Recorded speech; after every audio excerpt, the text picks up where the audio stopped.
I'm Jim Fitzpatrick, and I was born in San Francisco in 1959. Grew up in the Sunset District, not too far from Golden Gate Park, and I was probably as shy and awkward and um, pathetic as possible growing up. Catholic school kid, altar boy, scared of my own shadow. Used to spend a lot of time drawing in my room by myself. And when I discovered roller derby in 1968, the day of Bobby Kennedy's funeral, from that point forward, I was hooked. And I was bound and determined I was going to skate for the San Francisco Bay Bombers, which was a huge uh, team. And also, roller derby was huge at the time, selling out huge venues like Cow Palace, Madison Square Garden, and even drawing over 50,000 outdoors at Comiskey Park in Chicago.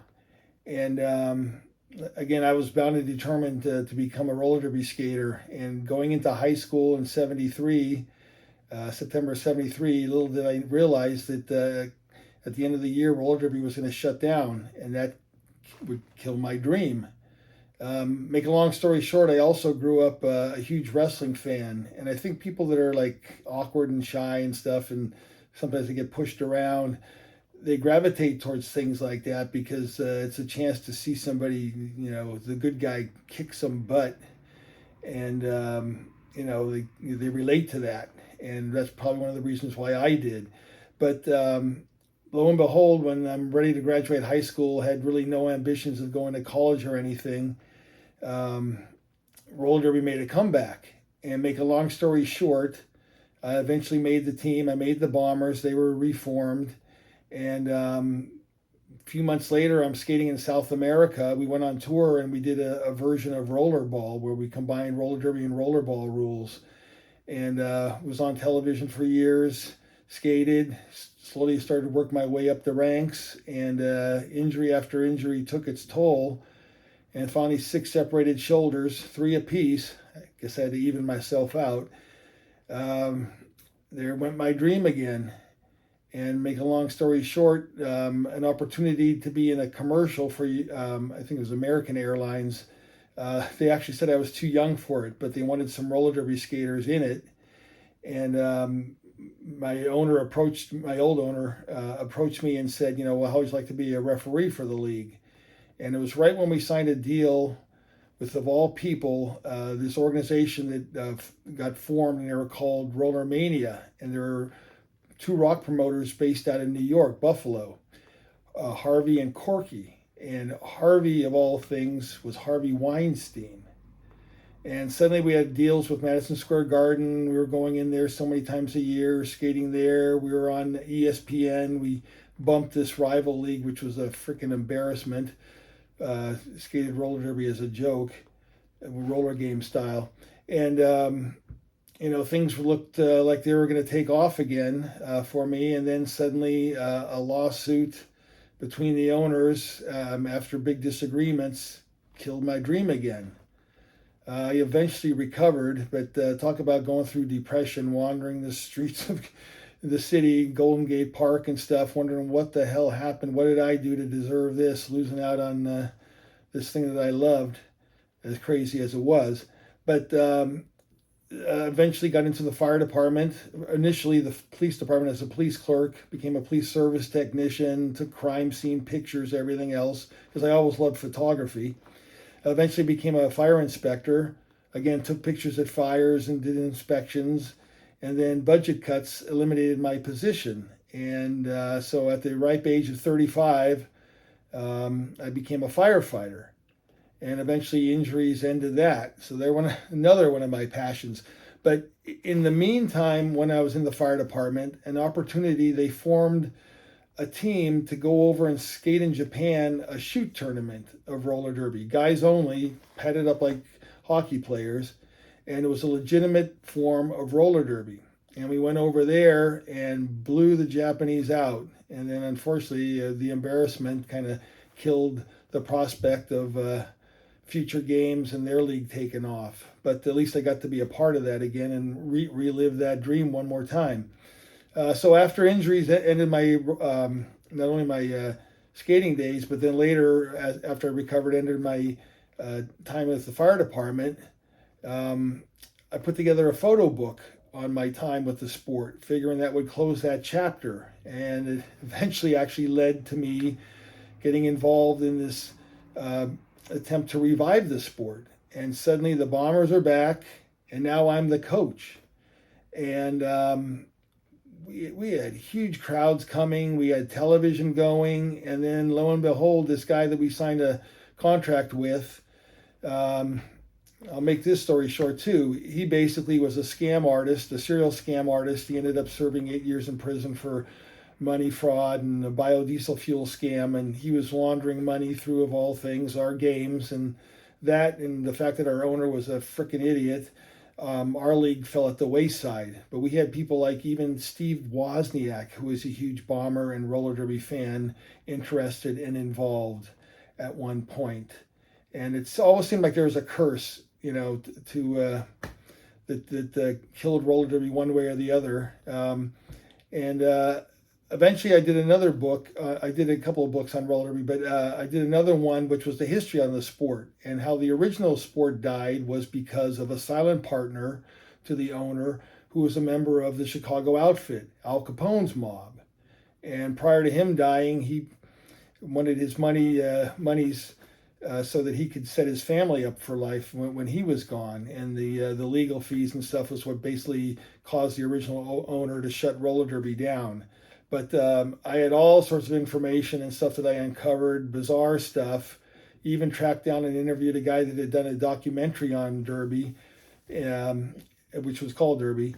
And that guy, William Richard, I interviewed him for the book, and it led to me and him becoming involved in doing another documentary on roller derby. And he became a huge director, producer, screenwriter, and even acted. He acted in the movie like The Client. He produced Winter Kills, directed Winter Kills, that is, directed it. And he had on board, he had Elizabeth Taylor had a part, a young Jeff Bridges, Eli Wallach, Anthony Perkins, and some other legends in it. So he had a fabulous career. We had something brewing again, and then he passes away. So I guess the roller derby curse has lived on and screwed a lot of my dreams along the way, but also along the way I led some pretty awesome opportunities. It even led me at one point after Japan to deciding to do some more international travel, and that's where I met my wife in the Philippines. And talk about a long distance romance from hell when you're separated by the ocean, and 15-hour plane ride and a 10-hour car ride way up into the mountains. But as crazy as that sounded, we've been together for closing in on 30 years of bliss. Is she listening? But yeah, I've lived some of the highs of the highs. After becoming a wrestling photographer, a few years back, I got back into it, where a friend of mine told me, start shooting some of these independent shows. And that actually led to me becoming a butler, a sleazy, cowardly, elderly. I wanted to make sure it was an elderly character so they wouldn't mess with me, because I was pretty racked up at this point.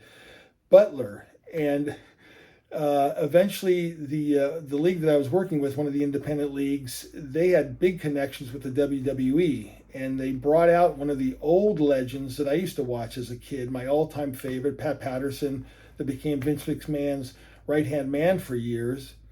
And I got to perform at the Cow Palace, again now in wrestling instead of roller derby, at the Cow Palace as a butler, where me and the wrestler I'm associated with come out and we interrupt Patterson during his big honorary induction that night.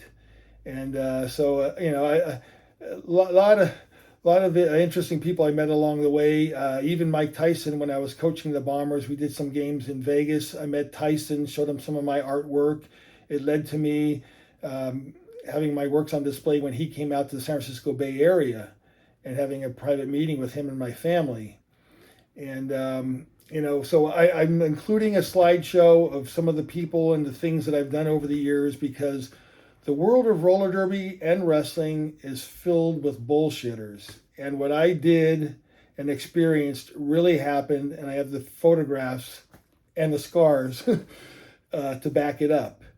And back in the day, I viewed roller derby as what wrestlers viewed wrestling in the old days, where we treated it as kayfabe, where around the fans it was totally legitimate. And there were a lot of things in roller derby, not roller games, but roller derby, that were legitimate.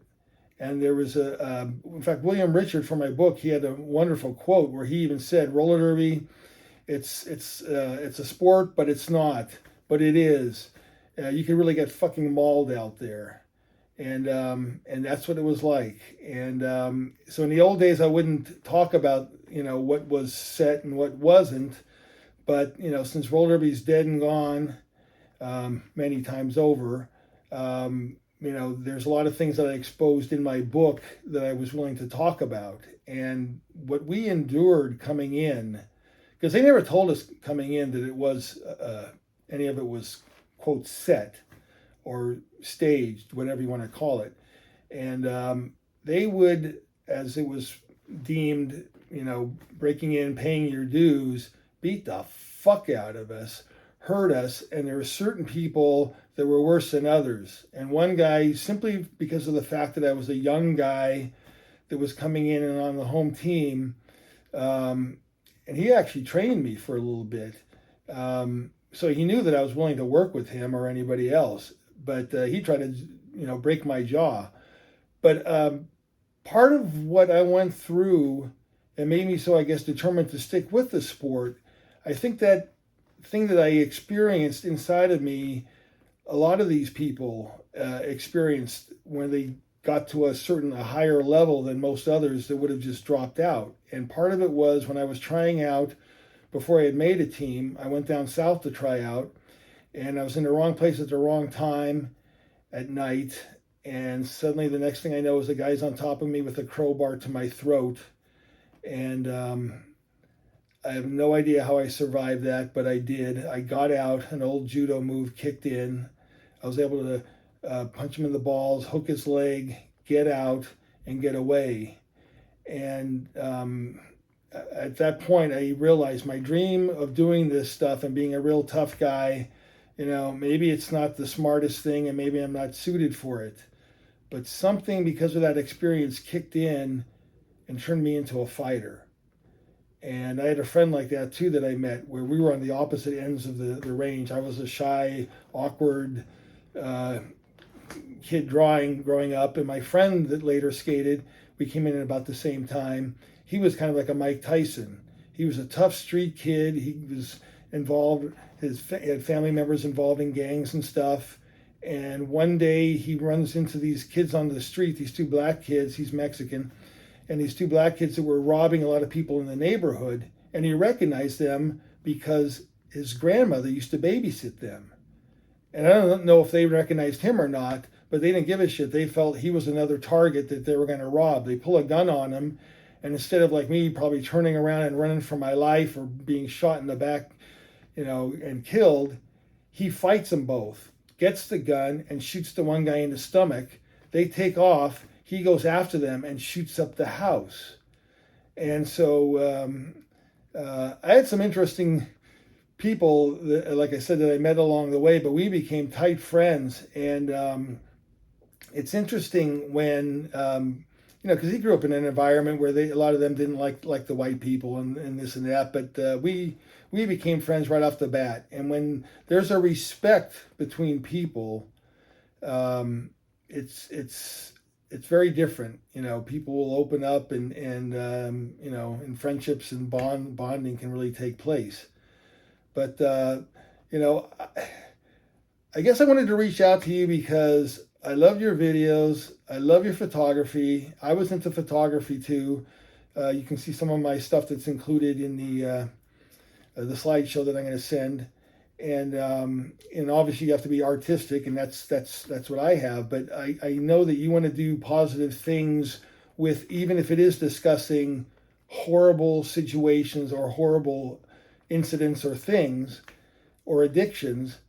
And I think I can contribute to that conversation, because also I realized later on that I had some addiction, not through drugs, not through drinking, but the addiction of where I had to keep skating. I had to be a part of this thing.